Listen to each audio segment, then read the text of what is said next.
Hello అందరికీ welcome back to Jayan talks. ఈరోజు మళ్ళీ మీ ముందుకు వచ్చేసాను. మంచి రెసిపీతో ముందుకు వచ్చాను. ఏం రెసిపీ అంటే స్వీట్ చేస్తున్నాను, గాజర్ స్వీట్ చేస్తున్నాను. దానికి కావాల్సిన ఐటమ్స్ ఏంటో, దానిలో ఏమేమి వేయాలో చూస్తారండి. గాజర్ తీసుకున్న మంచి సన్నగా తురుముకోవాలి. దానికి షుగర్ గ్లాస్తో, దీంతో 2 గ్లాసులు షుగర్ వేస్తాను నేను. దానికి కావాల్సిన నెయ్యి అనమాట. నెయ్యి చాలా ఉండాలి స్వీట్ కు. తర్వాత డ్రై ఫ్రూట్స్, కాజు, బాదాం, కిస్మిస్ వేస్తాను.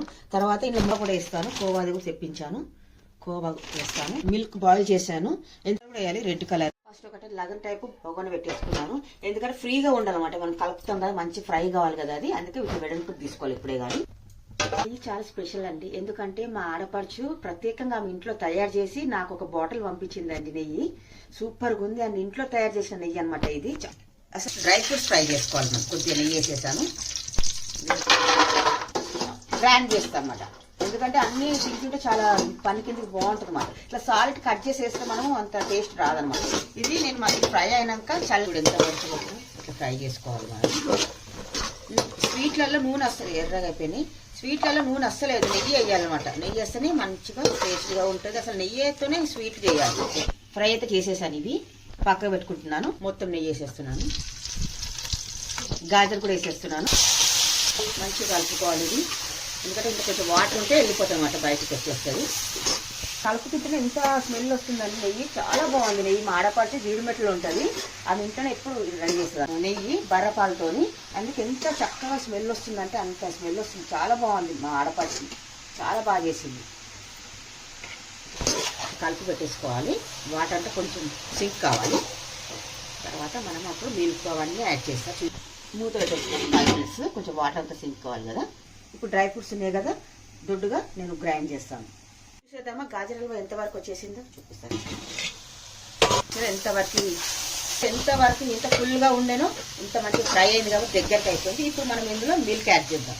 మిల్క్, షుగర్ యాడ్ చేస్తాను. మిల్క్ వేసేస్తాను. ఇవి ప్యాకెట్ పాలే, ½ లీటర్ తీసుకున్నాను నేను మిల్క్.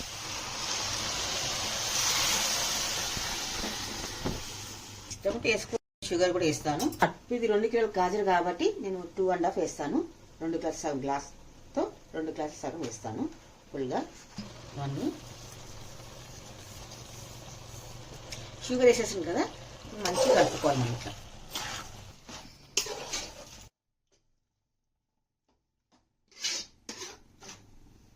పౌడర్ కూడా వేస్తున్నాను. ఇక్కడ దొడ్డుగా నేను గ్రైండ్ చేసేసుకున్నాను. వేసేస్తున్నాను.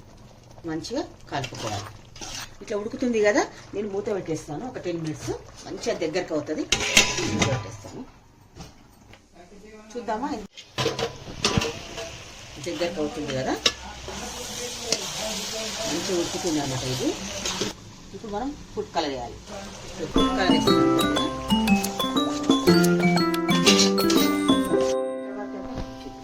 చూసారా ఇంత దగ్గరకు అయిందో.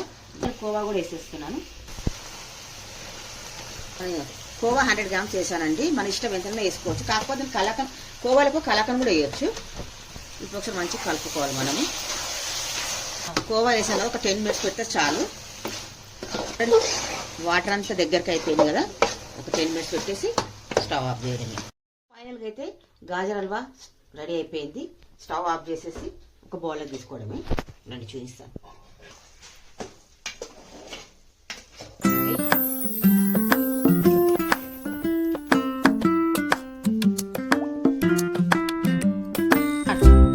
ఫైనల్గా అయితే గాజర్ హల్వా రెడీ అయిపోయింది. టేస్ట్ ఎలా ఉందో నేను తిని చూపిస్తాను. కాలుతుంది, వేడిగా ఉంది కదా. ఫస్ట్ మీకు వేడిగా ఉంది. చాలా టేస్ట్గా ఉందండి. చాలా బాగుందండి. ఎంత టేస్ట్గా వచ్చిందో అంటే చాలా బాగుంది. మీరు కూడా ఈ స్వీట్ మీకు నచ్చినట్లయితే లైక్ చేయండి, షేర్ చేయండి. మీరు కూడా ఇంట్లో ట్రై చేసుకొని చూడండి. ఎంత బాగుంటుందో అంటే చాలా బాగుంటుంది. మనం ఫంక్షన్ కానీ, పూజ కానీ, మనం నార్మల్గా ఫెస్టివల్స్ కానీ చేసుకోవచ్చు. అందుకే ఈరోజు నేను గాజర్ స్వీట్ చేశాను, గాజర్ హల్వా చేశాను. ఈ రెసిపీ మీకు నచ్చినట్లయితే లైక్ చేయండి, షేర్ చేయండి ఫ్రెండ్స్. మీరు ఇలానే నాకు మంచి సపోర్ట్ చేస్తే మీకు మంచి రెసిపీతో ముందుకు వస్తాను ఫ్రెండ్స్. ఓకేనా, బాయ్.